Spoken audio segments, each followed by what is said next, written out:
오늘 함께 나눌 말씀은 열왕기상 21장 1절부터 4절까지 말씀입니다. 그 후에 이 일이 있으니라.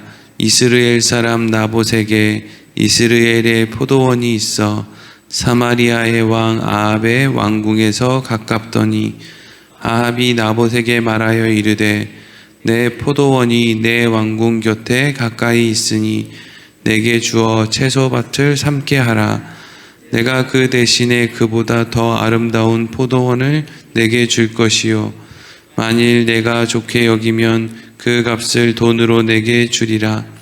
나봇이 아합에게 말하되 내 조상의 유산을 왕에게 주기를 여호와께서 금하실지로다 하니 이스라엘 사람 나봇이 아합에게 대답하여 이르기를 내 조상의 유산을 왕께 줄 수 없다 하므로 아합이 근심하고 답답하여 왕궁으로 돌아와 침상에 누워 얼굴을 돌리고 식사를 아니하니. 아멘. 오늘은 나봇의 포도원이라는 제목으로 말씀 나누도록 하겠습니다. 오늘부터 며칠 동안은 열왕기상 21장에 기록되어 있는 이스라엘의 왕 아합이라고 하는 사람과 또 나봇이라고 하는 사람이 포도원을 빼앗기게 되는 그러한 내용의 말씀을 함께 나누도록 하겠습니다. 아합이라고 하는 사람은 북이스라엘의 왕이었는데 대표적으로 악한 왕으로 성경에 기록된 사람입니다. 그에게 아내가 있었는데 이 아내의 이름은 이세벨이라고 하는 여자였습니다.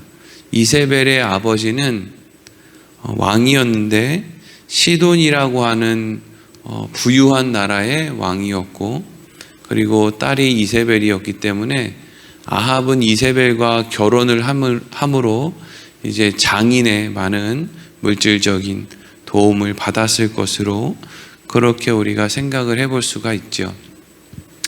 우리가 잘 아는 것처럼 이제 엘리야라고 하는 선지자가 이세벨이 데려온 바알과 아세라 선지자들 그 중에서 바알 선지자 450명과 갈멜산에서 일종의 영적 전투를 벌인 사건을 우리가 잘 알고 있습니다. 이때 그 우상을 섬기는 선지자들을 데려온 사람이 바로 이세벨이라고 하는 사람이죠.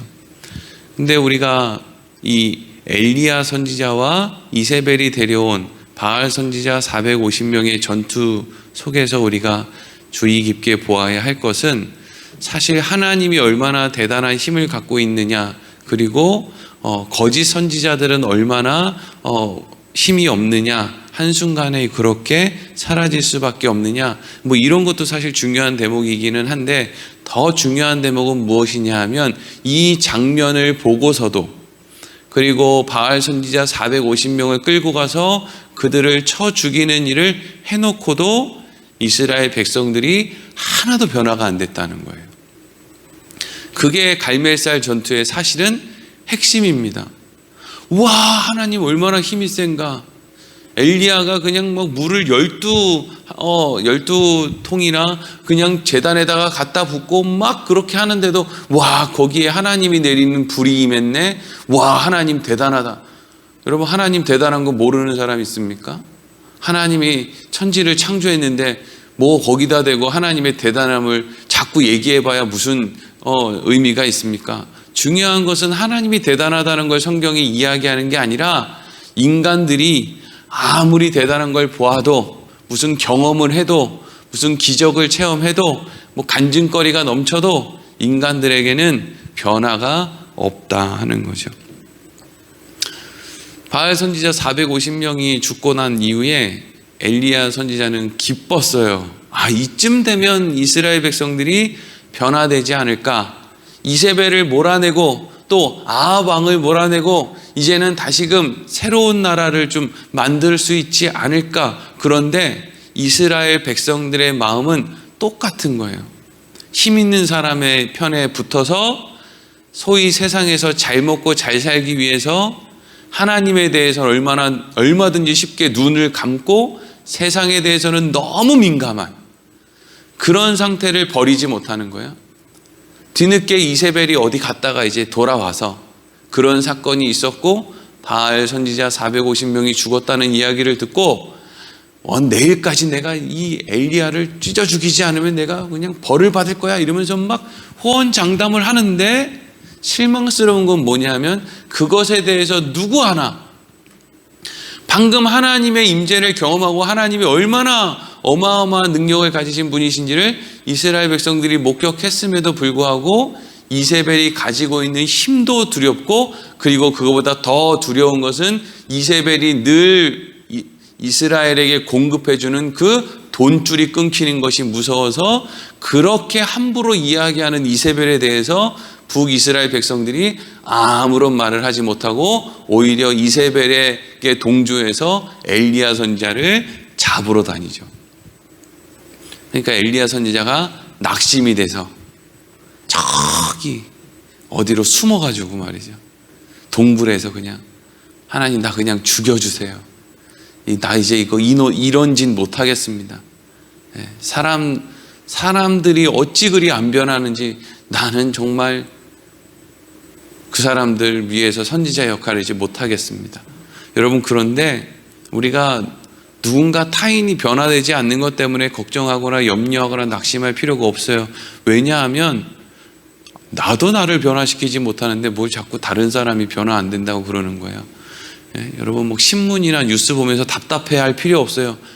여러분이 여러분도 못 바꾸잖아요. 근데 뭘 자꾸 정치인들이 뭐 대통령이 무슨 뭐 부역 군수가 뭘 잘하니 못하니 그것을 얘기할 거 있습니까? 그 사람들도요, 자기 마음대로 자기 몸이 안 움직여요. 자기 마음대로 자기 인생 사는 사람이 몇이나 됩니까? 다 분위기에 휩쓸리고요, 주변 관계에 휩쓸리고 이해관계에 휩쓸리고 뭐 자기 정신으로 사는 사람이 얼마나 되겠어요.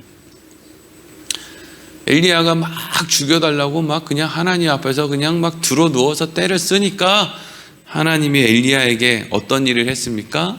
여러 번 우리가 말씀 나눈 것 같이 엘리야를 동굴 밖으로 끌어내신 하나님께서 강한 바람과 또 지진과 불을 보여주셨다 그랬죠. 그런데 그 모든 것 가운데 하나님은 계시지 않았다 그랬죠. 그러니까 우리 눈에 보이는 기적 안에 하나님을 우리가 아는 일은 있지 않아요. 여러분, 내가 죽을 병에 걸렸는데 죽을 병에서 낫다, 거기에서 우리가 뭐 하나님을 뭘 어떻게 압니까? 천지를 창조하신 하나님이시다라는 거 이미 알고 있었잖아요. 그런데 그 하나님이 내 인생 가운데 병을 고쳐주셨다, 혹은 사업 문제나 무슨 자녀 문제나 여러 가지 문제 가운데 기도에 응답해 주셨다, 뭐 이런 거 말이에요. 그거 뭐 그런 경험을 한다고 해서 뭐 그렇게 엄청난 것을 더욱더 알게 되느냐 말이에요. 하나님께서 엘리야 선지자에게 세미한 음성 가운데 계시는 하나님이심을 알려주셨어요.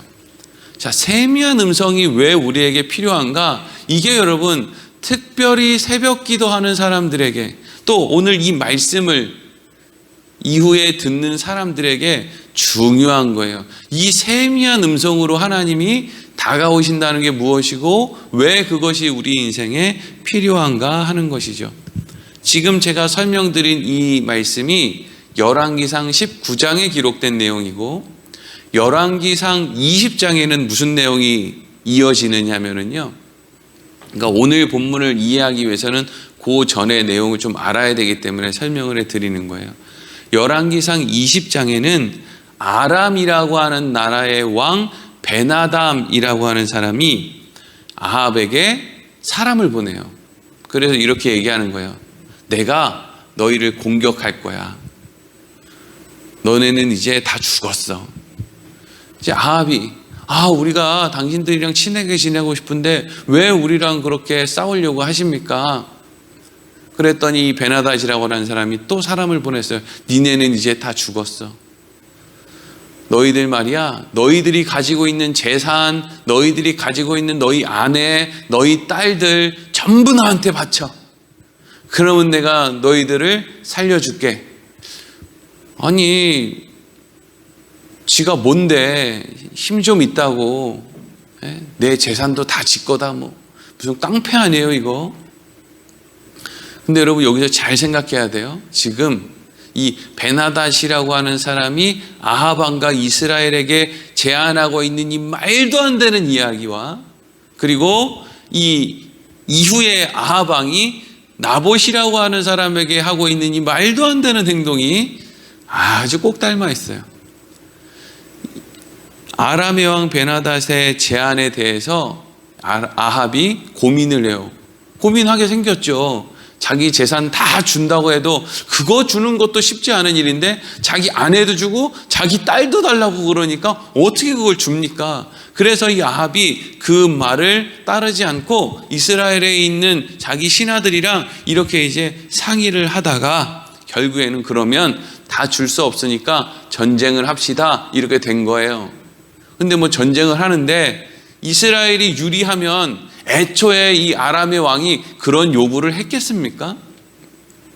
근데 그 과정 속에서 누가 개입하시느냐 하면 하나님이 개입하시는 거예요. 너무 놀랍죠? 아합이라고 하는 사람은 도무지 세상에 쓸데없는 사람이고 이세벨과 결혼해서 이스라엘의 수많은 우상을 섬기는 선지자들과 우상의 문화를 끌고 온 그런 악한 왕인데, 하나님께서는 그런 악한 왕에게도 하나님께서 찾아오셔서 하나님께서 이 전쟁을 승리할 수 있도록 만들어주겠다라고 직접 말씀하셨다는 거예요. 그리고 이 전쟁을 하는 방법까지도 하나님이 아합 왕에게 알려주셨다는 거죠. 그러니까 지금 여러분 아합 왕은 하나님으로부터 지금 무엇을 공급받고 있냐 하면 큰 바람, 큰 지진, 불과 같은 엄청난 기적을 지금 공급받고 있는 거예요. 누가요? 아합이요. 근데 거기에 하나님이 계신다고 안 계신다고요? 안 계신다는 걸 지금 보여주고 있는 거죠. 아합이 얼마나 큰 일을 지금 경험하고 있는데 그 이후에 아합이 어떤 결정을 하게 되는지 이어서 설명을 해보겠습니다. 그래서 전쟁을 했는데 누가 이겼을까요? 당연히 아합과 북이스라엘이 이겼겠죠. 어떻게 하나님이 함께하는 나라를 이길 수 있습니까? 분명히 전력은 아람이 셌는데 그럼에도 불구하고 전쟁을 했는데 북이스라엘이 승리했단 말이죠.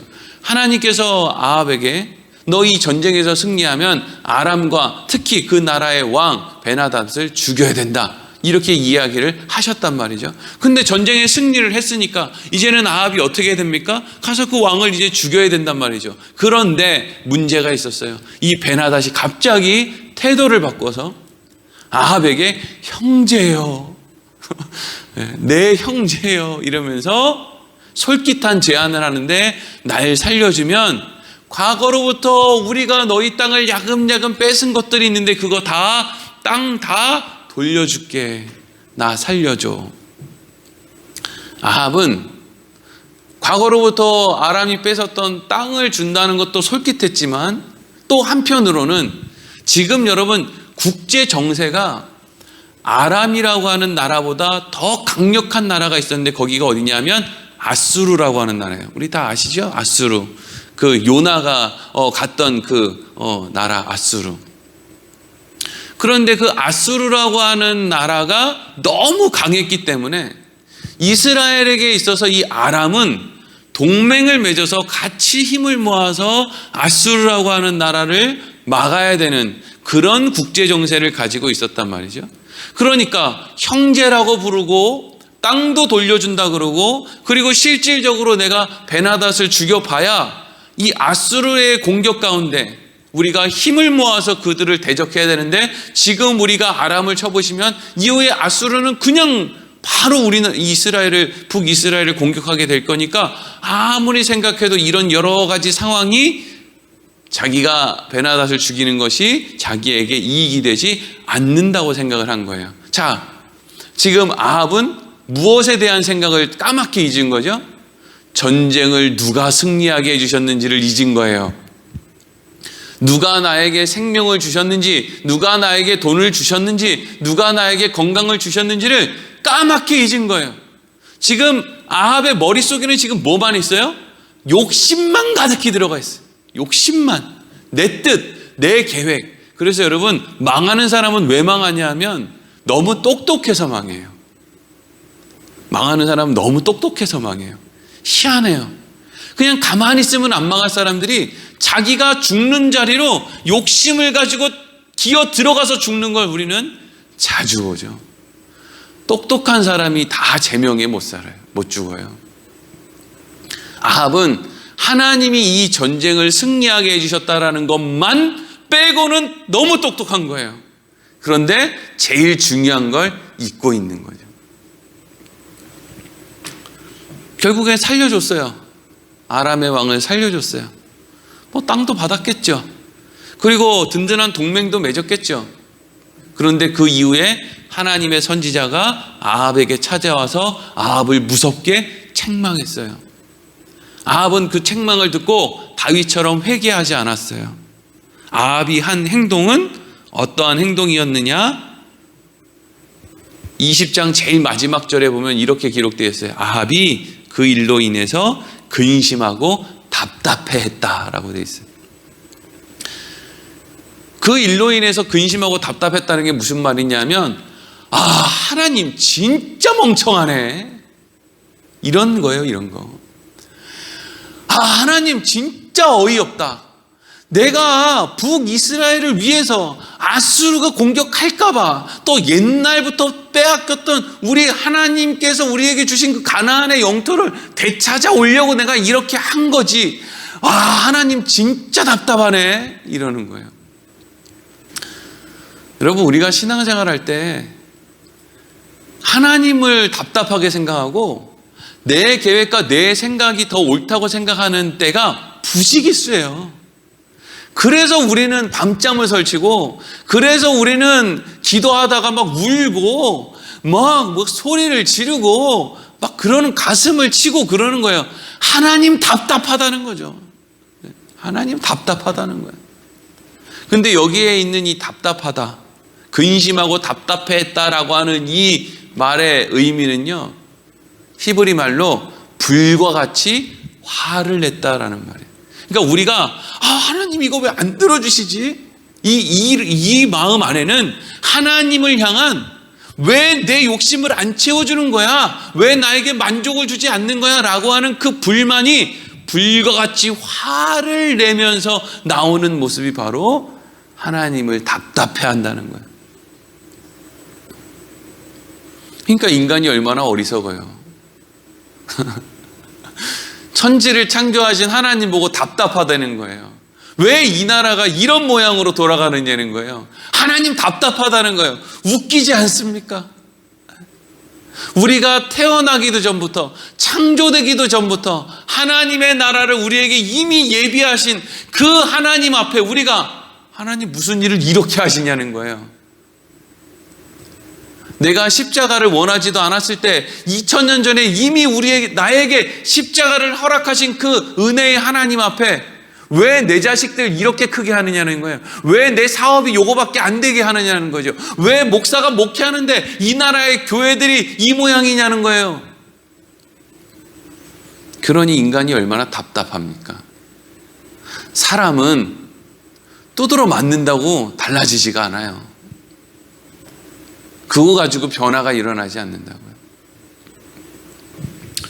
자, 근데 이제 그런 상태로 어찌됐든지 간에 이제 이 아합이 전쟁에 승리하고 집으로 돌아왔어요.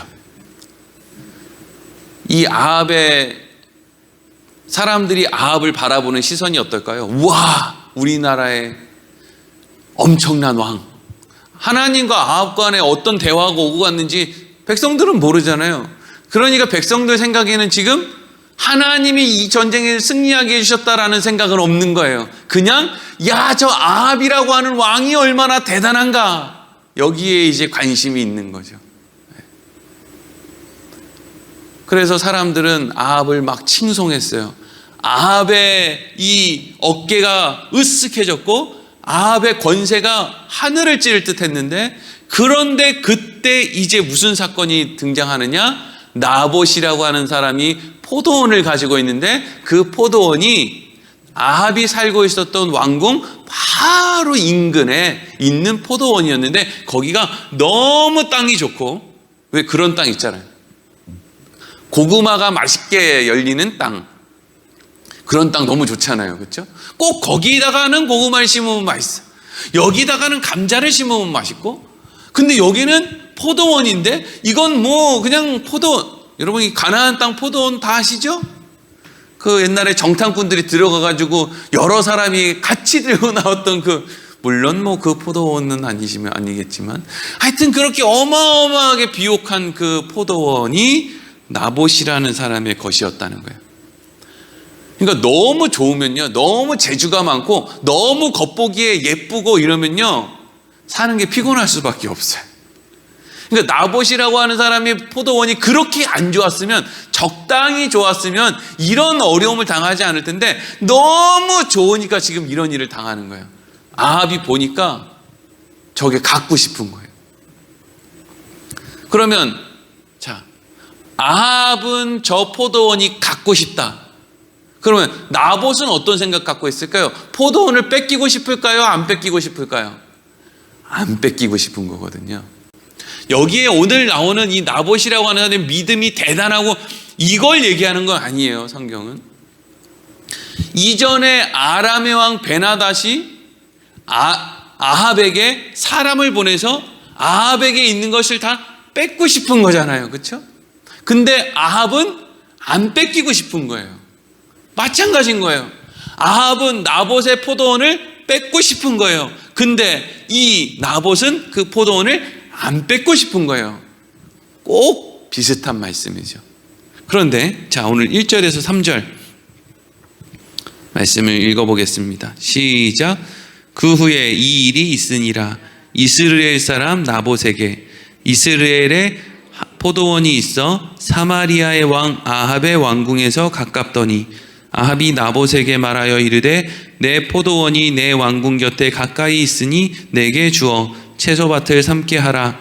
내가 그 대신에 그보다 더 아름다운 포도원을 내게 줄 것이요 만일 내가 좋게 여기면 그 값을 돈으로 내게 주리라. 나봇이 아합에게 말하되 내 조상의 유산을 왕에게 주기를 여호와께서 금하실지로다 하니. 아멘.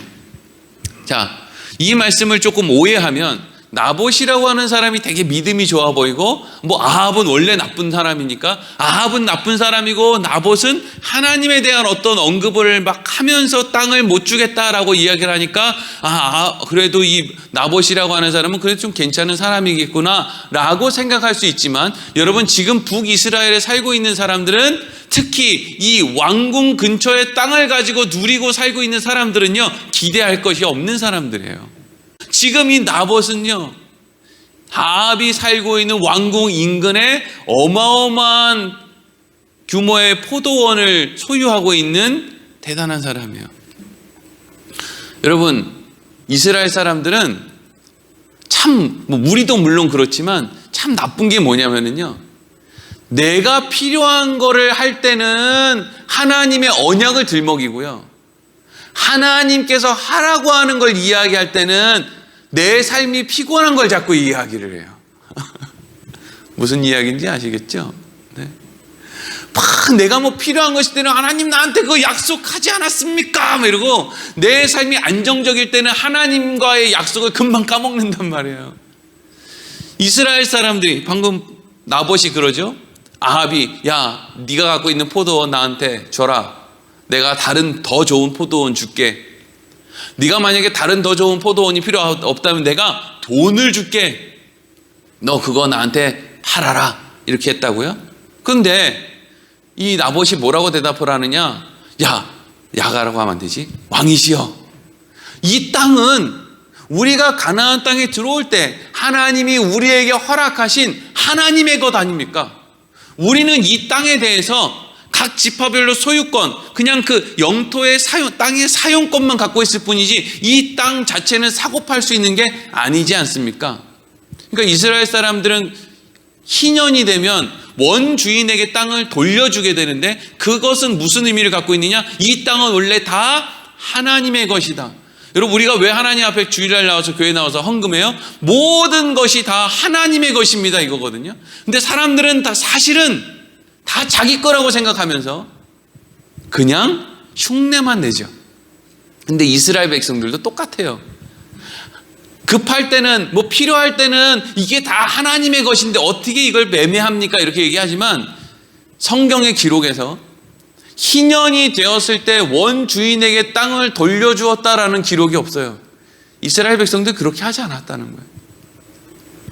그냥 내가 필요할 때는 하나님의 언약, 하나님의 명령을 언급하지만 실질적으로 희년이 되었을 때 원주인에게 땅을 돌려주지도 않았으면서 이렇게 왕이 내가 너무나 귀하게 여기는 그 포도원을 달라고 했을 때, 이 포도원은 황금 알을 낳는 거위예요. 그걸 왜 팔아요? 여러분 팔겠습니까 그걸? 매일 아침마다 황금 알을 한 알씩 낳는 거위가 있는데 그걸 누가 10억 줄게, 100억 줄게, 1000억 줄게 나한테 팔아라. 그거 파는 바보가 어디 있어요? 나봇이 가지고 있는 이 포도원은 황금 알을 낳는 거위예요. 매년 어마어마한 수확이 일어나고 그것을 통해서 많은 사람에게 막 자기의 명예도 높아지고 권세도 높아지고 이런 아주 중요한 땅이란 말이에요. 근데 이걸 아합에게 돈 얼마를 받고 판다고요? 나봇이 이거 못 팔아요. 근데 팔지 않는 이유를 하나님이 주신 어떤 가나안 땅의 분배라고 하는, 그래서 우리는 조상으로부터 우리에게 이어진 이 땅을 팔 수 없습니다라고 명분을 그렇게 댔을 뿐이지 나봇이 하나님을 그렇게 생각하며 살았던 사람이 아니란 말이죠. 근데 이 대목에서 중요한 거가 뭐냐 하면 아합도 전쟁을 승리로 이끌어 주신 하나님을 잊어버렸잖아요. 그것을 이렇게 바르게 볼 수 있는 분별력이 떨어지고 말았죠. 뭐 때문에요? 욕심 때문이었죠.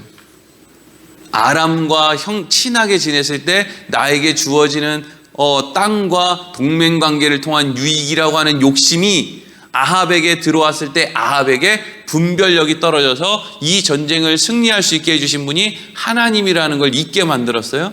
근데 이 나봇이라고 하는 사람도 지금 분별력이 떨어졌어요. 이 분별력이 떨어졌다는 건 무슨 얘기냐 하면 아합이라고 하는 놈이 얼마나 못돼 처먹고 완악한 놈인지를 분별하지 못했다는 거예요. 아합이 내가 그럴듯하게 명분을 대면 적당하게 포기할 정도의 괜찮은 사람이 아니라는 걸 분별하지 못했다는 거죠. 왜? 자기 포도원에 대한 욕심이 너무 커서 이걸 빼앗기고 싶지 않은 마음에 아합이 얼마나 큰 권력을 가지고 있고 나쁜 마음을 가지고 있고 이세벨이라고 하는 나쁜 여자와 살고 있고 이 나라를 자기 마음대로 좌지우지하고 있는 그런 힘을 갖고 있는 사람이라는 것에 대한 분별력이 떨어졌다는 거예요. 뭐 때문에요? 욕심 때문에. 여러분, 사람이 왜 분별력이 떨어져요? 욕심 때문에. 왜 사기를 당해요? 욕심 때문에. 다 욕심 때문이에요. 욕심이 없는 사람은요, 절대로 넘어뜨릴 수가 없어요. 욕심 없는 사람이 제일 무서워요. 욕심 없는 사람.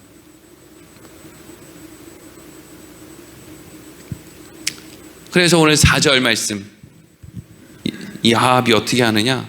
4절 읽겠습니다. 시작. 이스라엘 사람 나봇이 아합에게 대답하여 이르기를 내 조상의 유산을 왕에게 줄 수 없다 하므로 아합이 근심하고 답답하여 왕궁으로 돌아와 침상에 누워 얼굴을 돌리고 식사를 아니하니. 아멘. 아합이 그냥 내가 왕인데 네가 뭐야 이러고 그냥 군사를 불러서 그냥 강하게 빼앗지 않았어요. 평판, 인기, 좋은 왕이라 소리도 듣고 싶은 거예요. 그리고 하나님을 막 들먹이고 자기가 알고 있는 이 조상 때부터 내려오는 땅을 지켜야 된다라고 하는, 이 땅은 내 소유가 아니다, 하나님의 소유고 우리는 그냥 거기에 사용만 하는 것이다 라고 하는 것을 이 아합도 모르지 않았기 때문에 그냥 돌아왔어요. 하지만 돌아와서 이 아합이 어떻게 했어요? 근심하고 답답하여. 이거는 전쟁을 끝난 이후 하나님 말씀에 순종하지 않아서 선지자에게 책망받았을 때 아합이 했던 행동이랑 똑같아요. 이 안에 이게 무슨 뜻이라고요? 근심하고 답답하여 불과 같이 화를 냈다는 거예요. 내 계획, 내 뜻, 뜻대로 되지 않는 것에 대해서 본인이 뭘 잘하고 뭘 잘못하고 이런 거에 대해서는 생각이 없어요. 그냥 내가 원하는 뭔가가 있는데 그 내가 원하는 뭔가가 되어지지 않는 것 때문에 막 열이 받아서 그냥 막 길길이 날뛰는 상태가 되는 거예요. 누가요? 아합이요. 여러분, 오늘 본문의 말씀은 뭐 내일 또 이어서 나누겠지만 사람에게 있어서 이 욕심이 사람의 분별을 얼마나 떨어뜨리는가, 이걸 우리가 알 수 있게 해주는 대목이에요. 그래서 하나님께서 왜 엘리야에게 너희에게 필요한 것은 불도 지진도 강한 바람도 아니라 세미한 음성을 통해서 내가 너희와 함께하는 것이 중요하다 왜 말씀하셨느냐면요, 사람은 하나님이 불을 보여주시면 불을 이용해서 자기 욕심을 채우려고 그래요. 그게 여러분 우리 소위 간증이고 교회 다니는 사람들의 행태 아닙니까? 하나님이 은혜를 베풀어서 뭐 조그만 거 하나를 주면 그걸 공식 삼아서 이 다음에 또 그것만 계속 하면서 살려고 그러잖아요. 그게 하나님이 강한 바람을 보여주시면 야, 하나님은 강한 바람 안에 계시는구나, 야, 하나님께서는 이렇게 하시는구나, 하나님의 말씀이 그러니 얼마나 귀한가, 이리로 가지를 않고 또 바람, 또 불, 또 지진 계속 그런다는 거예요. 자기 욕심을 채우는 데만. 왜? 분별력이 떨어지는 거죠. 그래서 하나님이 세미한 음성으로 우리에게 찾아오시면 하나님이 우리에게 이제 뭐라 그러겠어요? 걱정하지 마라. 나는 임마누엘의 하나님이다. 나는 너희와 늘 함께한다. 너희에게 필요한 모든 것을 내가 다 공급해 줄 거다. 내가 너희의 아버지다. 이게 뭐예요? 세미한 음성으로 그 사람에게 지금 뭘 얘기하는 거예요? 욕심 부리지 않아도 돼. 그게 세미한 음성의 핵심이에요. 우리가 매일 새벽에 나와서 엄청 큰, 아마 그냥 새벽 기도에 몇만 명씩 모이는 교회가 아무 의미가 없는 것은, 그렇게 몇만 명씩 모이는 교회 새벽 기도에 모여서 사람들이 뭐 하냐고요? 욕심 이루어 달라고, 하나님에게 강한 바람 불러 달라고, 지진 달라고, 불 달라고 한단 말이죠. 근데 새벽 기도의 핵심은 하나님의 음성, 세미한 음성을 내가 듣는 거예요. 천지를 창조한 하나님이 내 아버지라는 걸 날마다 확인하는 거예요.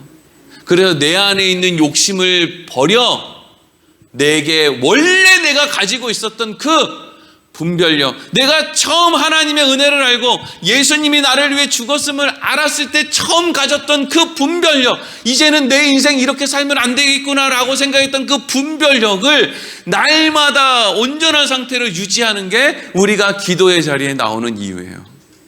뭘 내놓으라고 나오는 게 아니고요.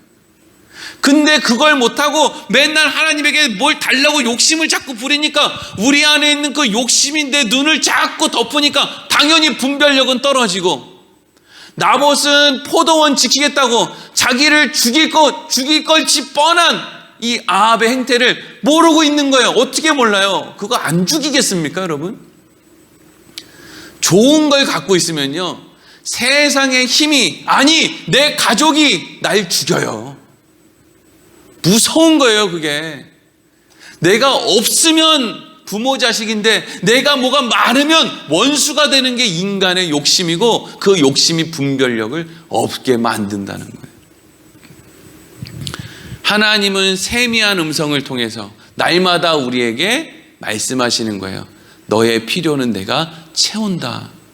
그러니 너는 안심하고 분별력을 가지고 오늘 네가 어떻게 살아야 되는지를 곰곰이 생각해 보라는 거죠. 이게 여러분 우리가 요즘에 주일마다 함께 나누고 있는 하나님의 안식에 들어가는 거예요. 하나님의 안식. 욕심을 내려놓을 수 있는, 왜? 내 욕심보다 더 큰 하나님을 알기 때문에. 그래서 그 안에서 우리가 늘 하나님의 자녀로서 평강하게 이 땅에서 살아갈 수 있는 것, 하나님의 안식.